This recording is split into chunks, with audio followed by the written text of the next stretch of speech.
Yeah, I was just first of all very disappointed, obviously, in the outcome of that game. I think, for 3.5 quarters, our guys played outstanding. Did some really good things. Had a 21-point lead, I think, at some point there late in the third quarter, and then didn't play well. Did not finish. And it really was all three phases. You can pinpoint some things. Right before half, nice drive. We get down. We got to knock down the field goal. We missed a 20-some yard field goal. We got to knock that down. Then they go down. Thought the first half was over. They put 1 second back on the clock, and they knocked theirs down. It was a 6-point swing right before half. Obviously disappointing. In the fourth quarter, they hit a couple big plays. They got isolated. They're running back on one of our linebackers and hit a pass play that went to the house. Obviously don't want to put our kids in those type of situations. And then offensively, we gave up a sack and a pressure there the last two drives. Potentially going forward on the 4th and 3 there. Thought, okay, well, let's pin them back and make them have to drive most of the field to try to kick a field goal. Everything was going according to plan until the 4th and 4. And then they called a penalty on one of our D linemen, saying that he was, acting like he was calling a cadence or something, whatever they call that. And you can't hear a D lineman because our stadium was extremely loud on that 4th and 4. I mean, you can't hear anything. And I don't even know what the time was, probably a minute and a half on 4th and 4, and they want to call that and bail them out and give them a first down, and then and then they get down and able to kick a field goal. So there was a couple things like that happened that was very disappointing. We get a holding call in the first half when we hit a completion there inside the 10. They called holding by the same guy that called this penalty. So very disappointed in some of those calls there, to say the least, and because they affect the games, and our guys are making plays out there, and then all of a sudden we get bailed off. They get bailed off the hook. So then having said that, they did enough to win the game. I think offensively, we had the ball shoot 36.5 minutes, trying to keep their offense off the field. Thought we did a good job with that. Third down conversions, we were pretty solid for the most part throughout the game. I thought Sauls, we handled their pressure well. If you watched they pressured a lot today. I mean, most of the game, we got rid of the football most of the time, except there toward the end of the game. Thought Connor ran his butt off today. Again, that's back-to-back years. He's really ran hard against Pitt's defense, which is really good. And I thought Fletch punted the ball good today. Again, had another great day. So, very disappointed in this, but very upset as well. And I told our guys in the locker room, learn from this, but we can't make this another negative tomorrow when we get ready for Miami this week. Did you get an explanation on Corleone's helmet coming off on that play? No, they didn't. I didn't hear anything on that. Didn't hear anything what they said. You had a 2nd and 1, take Corey off the field, put Evan in, loses 2 yards, and then you throw. What was the motivation behind that, kind of taking out your bell cow in that situation? Could get a first down? I think it was an RPO right there, so it could have been a run or pass on that particular play. And for the most part, he was really good. Sauls was really good at that. And, there in the fourth quarter, we missed 2 of those that, whatever decision we made, should have made the other one. But, it's the course of a game. You got to make the right decisions, But yeah, obviously Corey, he's our bell cow. We got to continue to get him the ball and let him go to work. And because he did, he played a great game. He broke a lot of tackles today and had some big long runs. For the second week, the offensive numbers in the first half and the second half were different. Was that by design on your part? No.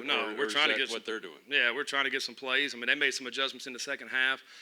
As I mentioned earlier, the couple of pressures that they brought, they got to us there in the last 2 drives. And they were playing a different coverage behind, which was different what they'd done all day. But we didn't have the right protections, and really in both of those third downs, and that's on us. That's not our players. So we got to do a better job with getting in the right protections in order to give our quarterback time to make the throw. Because we got guys there, we just didn't have time. All off season and leading into the season, whether it's your staff, the players that talked about protect the net, protect home field. When you go up against a rival, they come in here and they call it an upset against you guys.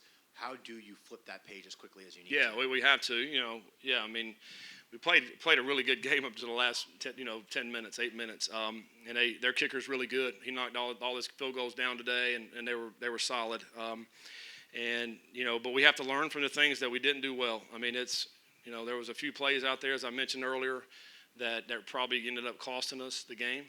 And we got to learn how not to make those mistakes and get better with them, and get the win, get over the top. We got to learn how to finish these games. You can't let this game continue to affect us. This group right here. I mean, they were great in the locker room right there. With our leadership in this team, they're doing the right things. We'll continue to come together and come out and play much better next week. You mentioned the officiating, but beyond that, the details, whether it be missing a field goal or penalties going down the stretch, how do you clean those up in time for Miami? Well, we just got to knock down the field goals. I mean, that was basically an extra point, and he knocked down, a 50-some yarder, which was a great operation.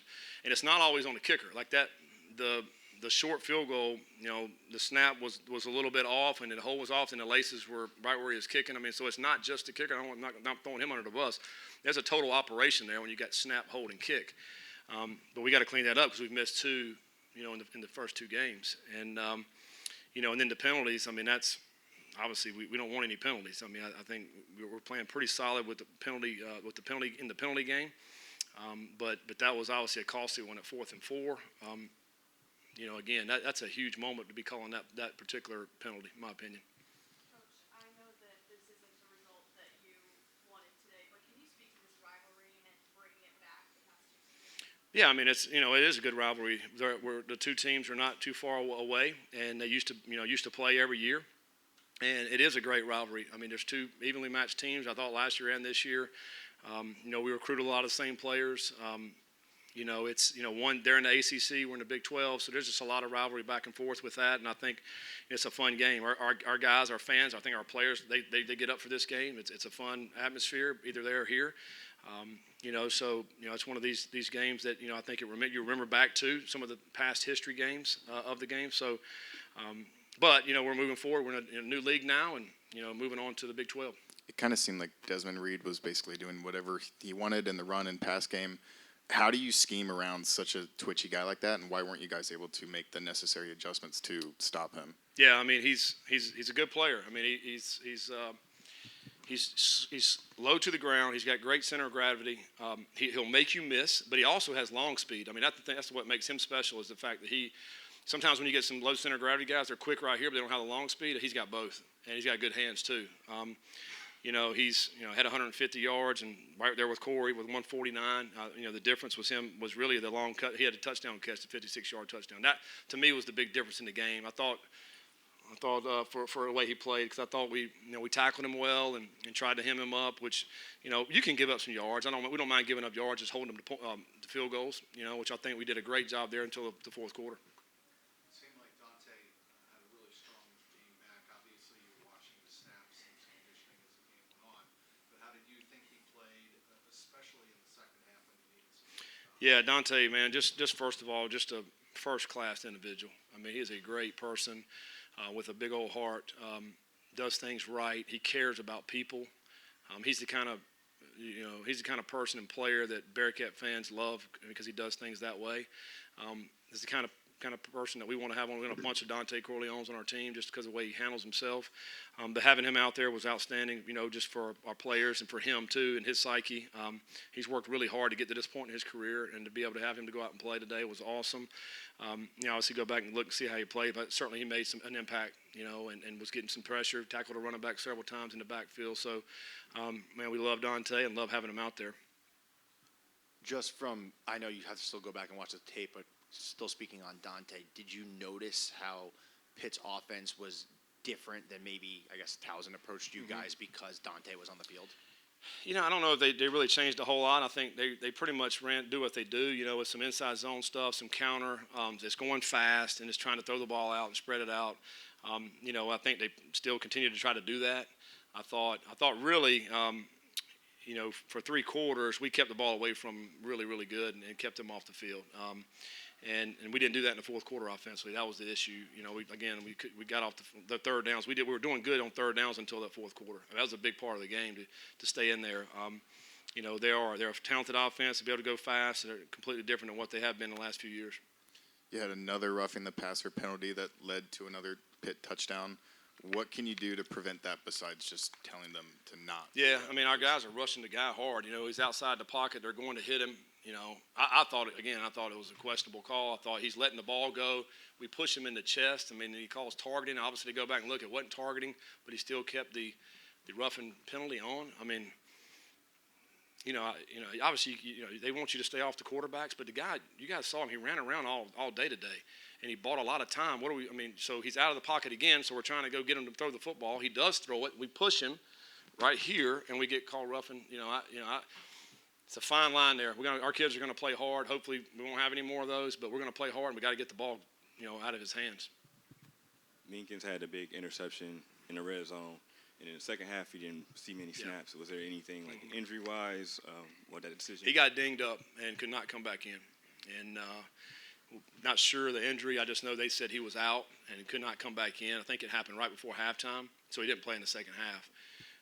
But he was out cheering his guys on. He couldn't play, but he's on the sideline. He's trying to pump them up, cheer them on, help coach. I mean, it says a lot about him and the rest of our guys that they tried to stay in the game and really pump the guys up that when they wasn't playing.